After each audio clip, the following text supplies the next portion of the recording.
ராத்திரி 1:30 மணிக்கு அந்த அம்மா வந்து தூக்கி வெளியே வீசப்படுறா. கால் ஒண்ணு இல்ல, உடைஞ்சிருச்சு. அந்த நேரத்துல 4:30 மணி காலையில இன்னொரு ட்ரெயின் வந்து அடிக்குது. முதுகு தண்டம் போயிடுச்சு. சாயந்தரம் 5:30 மணி வரைக்கும் அவ அங்கேயே கிடக்கிறா. பரேலியில இருக்கக்கூடிய ஹாஸ்பிட்டல்ல இருந்து அவளுக்கு முதல் உதவி வருவதற்கு 13 மணி நேரம் ஆயிருக்கு. நாய்களை வந்து கல்லெடுத்து அடிச்சு அடிச்சு நாய்களிடம் இருந்து தன்னை காப்பாற்றி எப்படி உட்கார்ந்து இருந்திருக்கா.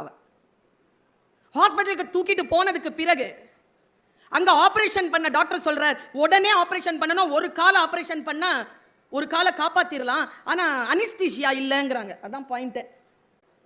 வாலிபால் பிளேயர் கை கால் போயிடுச்சு, முதுகுத்தண்டு உடைஞ்சிருச்சு, ஒரு காலை எடுத்துருவேங்கிறாங்க, அனிஸ்தீசியா இல்லங்கிறாங்க.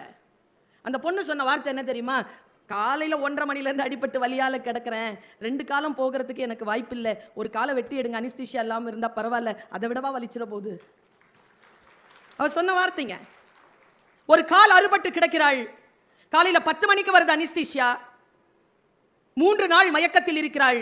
3 நாள் மயக்கத்தில் கிடந்த அருணிமா சின்ஹாக்கு கிடைத்த ஒற்றை சொல் எது தெரியுமா? அவ மலை ஏறத்துக்கு இருக்கிற ஒற்றை சொல் அவங்க மாமா சொன்ன சொல் என்ன?